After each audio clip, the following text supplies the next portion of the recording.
here at the. This is all very exciting for me, I have to say. I'm up here at the village green, I like to call it, but obviously the playing fields here in Bishop's Hull. And I am with Richard Holland, who is the chairman. Chair is the right word, is it not, Richard? Yes. Of the Bishop's Hull Hub trustees. Yep. The trustees were formed several years ago, just so that everybody knows this, with the idea of raising funds, having events, as I'm sure many of you have been to already. And the idea was, of course, to build, as you can see behind me here, a village community hall, which has now started, thank goodness, here in Bishop's Hull. So Richard, where are we now then? I'm looking at lots and lots of things going on here. The workers are very busy, the steel frame seems to be up. How did we get to here then to start with? Because there's a lot below here, isn't there? There's a lot below ground that you can't see. The initial problem was to divert a main sewer, which actually comes up from over on the hillside of the playing field over there, runs to the corner of this site, goes straight across the centre of this building, roughly to where that manhole is, the black manhole there. Got you. And we had to basically put a pump in and pump the sewerage over ground into a connection down there, whilst we put in a new 9-inch sewer, 225 millimetres. Indeed. From that manhole there to a manhole that's buried at the moment for protection, to this one here.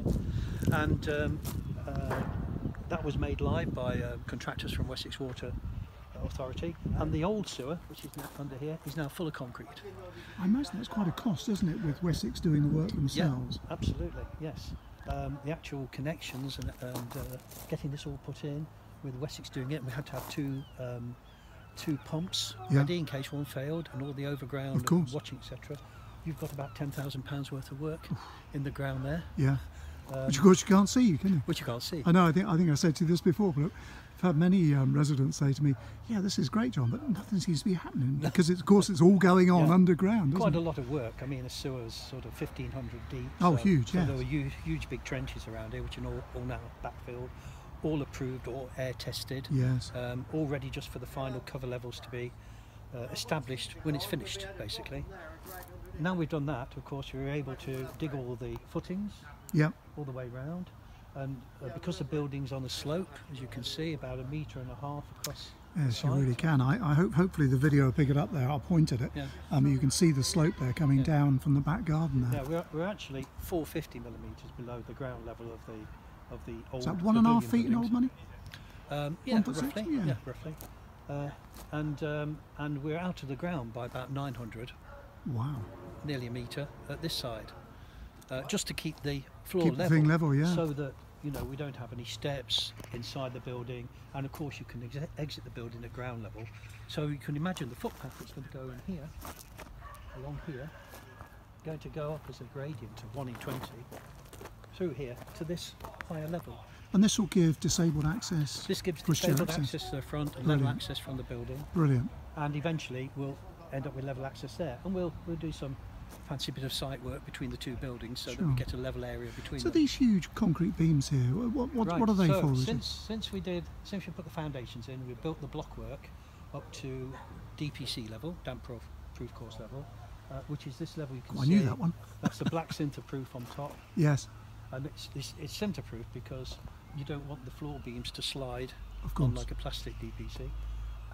We put the steel frame in, which was manufactured by Taunton Fabrications, a local company, who supplied it and erected it at cost for us. Thank you to them. Thank you to Taunton Fabrications. Absolutely. You can see it's bolted into the foundations. So what you're looking at there, which is the black line, which has all been bitumastic paint up to that level, that's going to be not far off the floor level. Oh, I see. Okay. And which of course at the other end would meet up, wouldn't it? Yeah. So they've erected the steel columns, the rafters, the purlins, which you can see going across. So one's going front to back, is it? One's going to front to back, purlins, which will take the rafters. Got you. And basically now we're at a position where we can put the concrete beam and block flooring.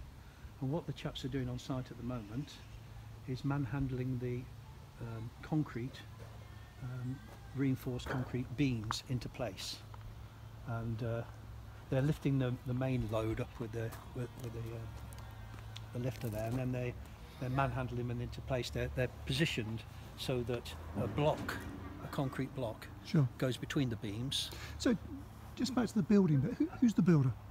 The builder, R&J Suite, there's Okay. his van over there, Okay. and these are his own chaps on site at the moment dealing Okay. with the floor. There are lots of different subcontractors involved, of course, Of course. who are employed directly by R&J Suite.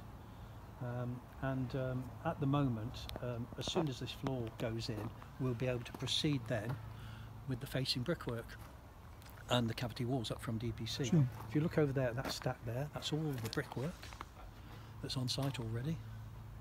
So that's every brick we'll need. Happens to brick. the next bit. When do the bricks go in and that sort of thing, and the roofing? Well, as soon as the beams are in, they'll actually be putting in blockwork in between the beams, which forms a solid floor. Right. And then there'll be insulation, floor insulation, rigid insulation going on top. And then there'll be a screed, a flowing screed, a level screed across the top of that. And then where you can see them at the moment, that wall in the middle there, all that side is the entrance foyer, toilets, kitchen, everything is up there. What you're seeing in front of you from that wall to here is our actual hall. Oh, wow. It seems much bigger than the plan. I know it's not, but it just seems bigger, doesn't it? It's Well, of course, fantastic space. It's much wider than the old hall, and it's longer as well. Yes. And it's 15 metres long from that wall out to this wall here, inside the hall. It's 10 metres from the other side. So what's that? 45 feet, isn't it? More or less. That's a long way, isn't it? So the insulation goes on top of the screed, Yep.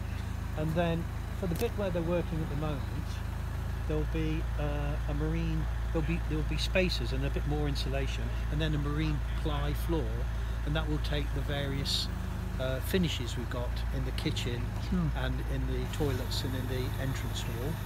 And then on this side, we will have. So this would, in terms of the floor, then, will that, when it's done, Yeah. will it be sprung? Is that the idea of that? That floor won't. This one will, because in the hall itself there'll be battens on Yes. insulation, a special system for a sprung floor. Brilliant. And they lift it off the screed, and then the timber flooring goes on top of that, or engineered flooring goes on top I was thinking of about that. perhaps people who are wanting to hire it for dance Yeah, classes. that will or be a fully that sprung sort of- dance that'd be floor. perfect, wouldn't Yeah, it? fully sprung dance floor when it's finished. Of course, behind it, it's kitchen and things. You don't really, Yeah. you don't Of want to course. spend that sort of money on that. None of that will happen until we've got the shell complete.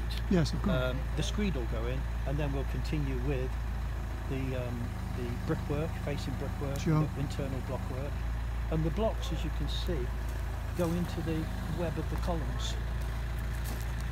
Oh yes. So the internal blocks are 6-inch blocks, and they get fixed at 450 centres into the column, so it makes a very sort of strong, sturdy structure. Gotcha. And they're a special block because a normal 6-inch dense block is impossible for one person to pick it up under the building regs, under health and safety. So these are a lighter weight 6-inch block Gotcha. that a single person Health can and pick up. safety, we love it. Health and don't we? safety, yeah. And of course, when the brickwork and the blockwork goes up, there'll be dummy frames put in for the windows and the doors, etc. Yeah. Which then will be measured off by our Of course. window manufacturers, Normandy Sure. Windows. And So then they when can will be we fitted. expect to get, say, for example, the roof on? When? I imagine at the end of September, Oh, wow. beginning of October, Okay. we'll probably be felting and battening the roof. Yeah. And of course, we've got a nice, generous grant from Hinkley Point C Community Yes, we did Fund, indeed, didn't we? Yeah. and that's going to enable us to put photovoltaic panels on the roof, an array of 32 panels, Sure. 10 kilowatt away. For those who don't know, that's a solar panel. Yeah, you Yeah. can see a similar thing look, on the vicarage roof there. Oh, same thing, isn't it? Yes. This is directly Oh, that'll be south great. facing. So presumably that will produce enough energy to run the thing More or completely less, independently. Yeah. It will be. Oh, tremendous news. You know, it's quite a bit of. Well, of thank you to energy Hinkley going Point into C that. for that then. Yeah, and we're at the moment we're going out to renew the tenders for the for Hinkley C for that installation. Yes. We'll become another subcontractor to Roy. Sure. So I reckon in October, Brilliant. Roof on roof on. and Yeah. finish? Finish is not going to be until April, probably? end of March, beginning of April next year. Probably Yeah. the end of March. It really depends on how many delays there are in materials. Sure. And so, you know, we just can't judge what impact. It's got to be said, I think the builders are doing remarkable work They are. considering where we are COVID-wise. Yes, Yes. Okay, Richard, thank you so much for your time today. You're welcome, John. I just want to finish off by telling everybody about the Bishop's Hull Hub Facebook page. If you go on there, you can see the events they'll be doing. They recently did a jumble sail trail, or a jumble trail, I think they called it. Was that right, Richard? It was a jumble trail. Jumble trail, wasn't it? So they did the jumble trail, and that one certainly raised, I think it was around £500, but every penny, of course, counts.